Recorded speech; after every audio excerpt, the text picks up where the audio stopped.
As I'm sure everybody has experienced, the healthcare system globally is having a hard time, right? The number of people that are aging out of the population that can actually provide healthcare for nurses and doctors and administrators within hospitals, the number of people that are retiring is exceeding the number of people that are coming into it, while those retiring people also need more healthcare delivery.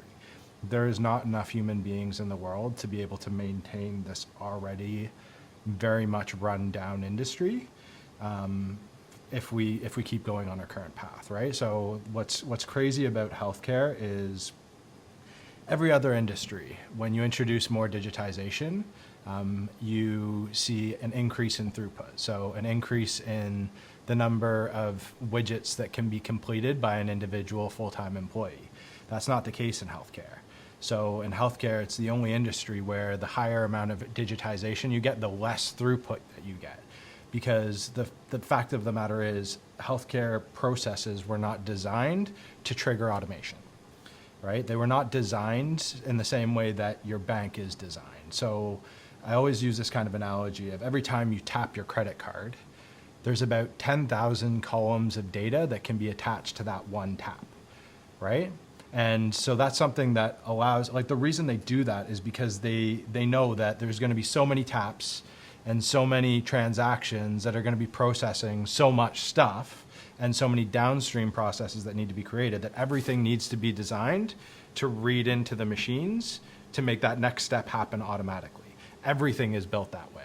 But in healthcare, everything is built to be human readable, because right from the foundation of the healthcare space, it was always the assumption that decisions can only be made by people, right? It has to go through whoever this healthcare provider is. It has to go through that doctor or through that nurse to be able to perform this next step in the healthcare process, because people don't trust machines to enable their processes. But the fact of the matter is, that's not sustainable anymore.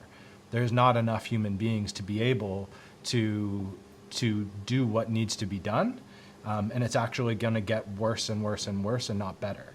So what we've looked to do is actually say, okay, now how do we take this data that is streaming in, or that is feeding into these EHRs, and then identify the columns, like, remember how I said those banks have 10,000 columns that are getting attached every time you tap? How do we sort of parse out that data, leveraging machine learning and leveraging AI and LLMs and all the fancy words? How do we sort of leverage those technologies to be able to build in automation into clinical workflows so that the providers can get back to the critical stuff that they need to do?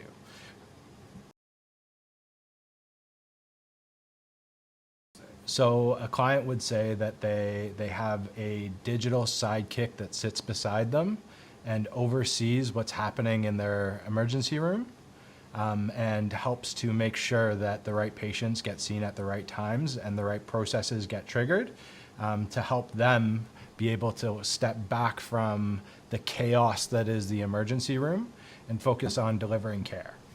So that was great. So if you could give a prospective client, a potential client, one piece of advice today in a single sentence that would help them, what free advice would you give that potential client, knowing now what you know?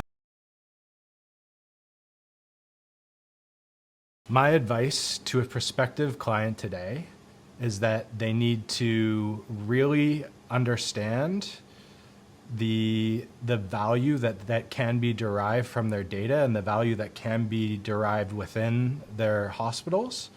And it's not only something that's going to help them to return or gain return on investment, it's something that's going to be critical for their survival.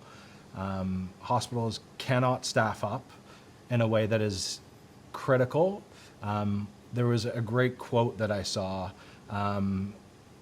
Increased resources in hospitals, or increased FTE in hospitals, is a necessary but insufficient step to resolving this crisis. So yes, we need more nurses. Yes, we need more doctors. That's not enough. We need to also take the resources that we have, the data that we have, that we've got locked up in these back-end EHR systems, to be able to take some of the work off of the plates of those providers so that they can stick to the things that are absolutely necessary. And as much as industries in general, and particularly the healthcare industry, is very tentative about sort of pushing any of the boundaries around leveraging AI, it's something that if they don't start doing it now, and if they don't start the investigations and start the work now to be able to do that, then they're going to find themselves in a situation where it is not possible to even deliver at even a fraction of the care delivery that we have right now.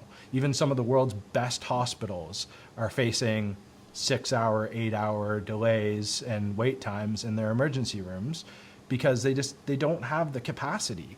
And the only way to create that capacity is not by adding more people, because there's only so many beds. My advice today would be start investing in the future of where industries are going, because there is not enough people to be able to deliver care, and you need to leverage AI and the technologies of tomorrow if you want to survive.